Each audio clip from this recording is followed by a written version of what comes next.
নিমাই, যাকে গ্রামের সবাই মাস্টার বলে চিনত, তার জীবনটা শুরু থেকেই ছিল কঠিন সংগ্রামে মোড়া। ভেবিয়া গ্রামের ধুলোমাটি মেখে বড় হওয়া নিমাইয়ের ছেলেবেলাটা কেটেছিল অভাব আর অনটনের নিত্যসঙ্গী হয়ে। খুব ছোটবেলাতেই সে বুঝে গিয়েছিল জীবনটা কোনো রূপকথার মতো সহজ নয়। তার বাবা ছিলেন একজন দিনমজুর। যেদিন কাজ জুটত সেদিন দুবেলা দুমুঠো জুটত, আর যেদিন কাজ থাকতো না সেদিন উপসী ছিল ভরসা। মা গৃহস্থালির কাজ সামলানোর পাশাপাশি অন্যের বাড়িতে টুকিটাকি কাজ করে যা পেতেন তা দিয়ে সংসার চালাতে হিমশিম খেতেন।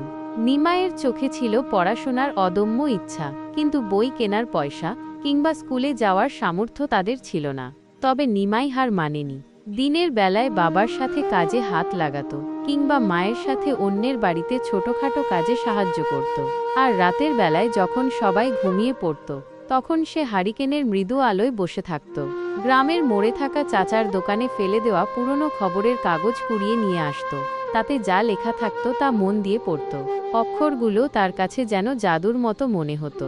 গ্রামের গুরুমশাই, যিনি টোলে বাচ্চাদের পড়াতেন, নিমাইয়ের এই অদম্য ইচ্ছাটা লক্ষ্য করেছিলেন। একদিন তিনি নিমাইকে ডেকে পাঠালেন। নিমাই গুরুমশাইয়ের পায়ে হাত দিয়ে প্রণাম করল। গুরুমশাই তার মাথায় হাত বুলিয়ে দিলেন আর বললেন, তোর পড়ার এত শখ, কিন্তু পড়তে পারিস না কেন? নিমাই সলজ্জভাবে তার অভাবের কথা জানালো। গুরুমশাইয়ের তত্ত্বাবধানে নিমাইয়ের পড়াশোনার প্রতি অনুরাগ যেন আরও বেড়ে গেল।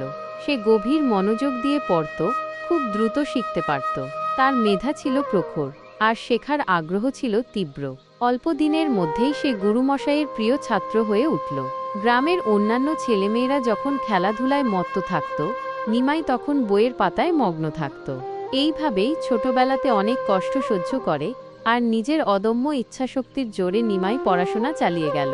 তার এই সংগ্রামই তাকে ভেবিয়া গ্রামের মাস্টার নিমাই হিসেবে পরিচিতি এনে দিয়েছিল, যে মানুষটা অভাবের সাথে লড়াই করে বিদ্যার আলো জ্বেলেছিল।